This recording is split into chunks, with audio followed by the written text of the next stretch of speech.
안녕하세요. 30대 초반의 순자산 10억 달성한 30대 부자 아빠입니다. 저는 약 5년 전만 해도 투자의 투자도 모르고 그저 열심히 회사만 다니던 평범한 회사원이었습니다. 그런 제가 어떻게 5년 만에 10억을 벌 수 있었을까요? 바로 시간 아까운 줄 알았거든요.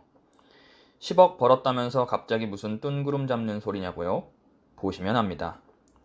저는 30대 회사원이자 한 아이의 아빠인데요. 아시다시피 일과 육아를 병행하면서 저를 위한 시간을 만드는 건 참 어려워요. 근무 시간, 육아 시간, 잠자는 시간을 제외하면 제가 하루 동안 온전히 저를 위해 쓸 수 있는 시간은 두세 시간도 채 되지 않거든요. 그러다 보니 자연스럽게 어떻게 하면 시간을 효율적으로, 창조적으로 쓸 수 있을까 고민하고 또 고민했습니다. 제가 내린 결론은 우선 시간 아까운 줄 알아야 한다는 거예요. 시간은 돈이라는 말이 있죠. 돈을 낭비하면 부자가 될 수 없듯이 시간도 낭비하면 부자가 될 수 없습니다. 시간 아까운 줄 알고 허투루 버리는 시간이 없어야 원하는 바를 이룰 수 있습니다. 시간 아까운 줄 아는 사람은 뭘 하든 집중하고 몰입하게 돼요. 정해진 시간 내에 목표치를 이루어야 하거든요.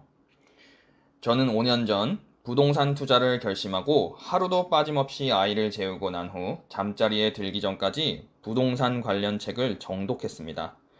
두세 달 동안 정말 미친놈처럼 읽었어요. 그때 읽은 부동산 책이 좋기 20에서 30권은 넘을 거예요. 신기하게도 어느 순간 여기를 사야겠다는 감이 오더라고요. 그렇게 저는 부동산 책을 정독한 지 두세 달 만에 서울 2호선 라인에 있는 신축 아파트 매매 등기를 치게 됩니다. 부동산에 미쳐 지른 거죠. 다음으로 시간 아까운 줄 알면 어떻게든 내가 쓸 수 있는 시간을 만들게 돼요. 시간이 없어서 못한다는 말은 핑계일 뿐이라고 생각해요.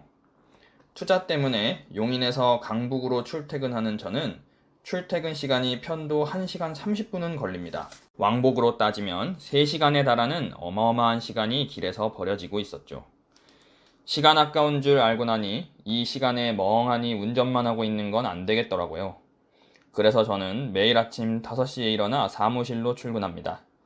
1시간 반 걸려서 갈 길을 30분이면 갈 수 있거든요. 벌써 업무 시간까지 2시간 반에서 3시간 정도 투자 공부를 할 수 있는 시간이 확보되었습니다. 그런데 퇴근은 마음대로 할 수가 없잖아요? 그래서 퇴근길에는 제가 구독하고 있는 자기계발, 경제 관련 채널의 영상들을 라디오 듣듯이 들으며 운전합니다. 영상이 좋은 게 배속이 가능하다는 거거든요. 퇴근길에 버려지던 물리적인 시간 1시간 반에 더해 배속으로 듣는 영상 시간까지 더하면 저는 또 2시간에서 3시간가량을 만들어냈네요. 짜투리 시간을 4시간으로 만드는 건 출퇴근뿐만 아니라 집안일 할 때도 적용돼요. 한 여자의 남편이자 한 아이의 아빠인 30대 부자 아빠는 집안일로부터 자유로울 수 없습니다. 이땐 아내에게 양해를 먼저 구하고 이어폰을 꽂습니다. 집안의 평화를 위해 양해는 꼭 구하셔야 됩니다. 자, 이렇게 30대 부자 아빠는 시간 아까운 줄 알고 집중하고 몰입하고 짜투리 시간까지 4시간으로 만들어가며 공부해서 부동산 주식 투자로 5년 만에 순자산 10억을 만들었습니다. 뭐 이런 당연한 얘기를 하냐고요? 이런 당연한 일을 한 달은커녕 일주일도 꾸준히 못하는 사람이 100명 중 90명이 넘기 때문이에요.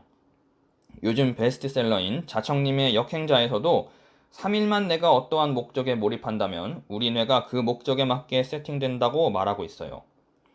그런데 이런 행동들을 1년, 2년, 저처럼 5년 동안 꾸준히 하게 된다면 어떻게 될까요? 순자산 10억 달성하게 되는 겁니다. 자산가의 길을 걷고 계시는 분들이 한결같이 시간을 효율적으로 사용하는 것에 광적으로 집착하는 이유도 이거겠죠? 시간은 모두에게 똑같이 부여될까요? 아니요. 시간은 시간이 아까운 줄 알고 효율적으로 사용하려는 사람들에게 새롭게 창조됩니다.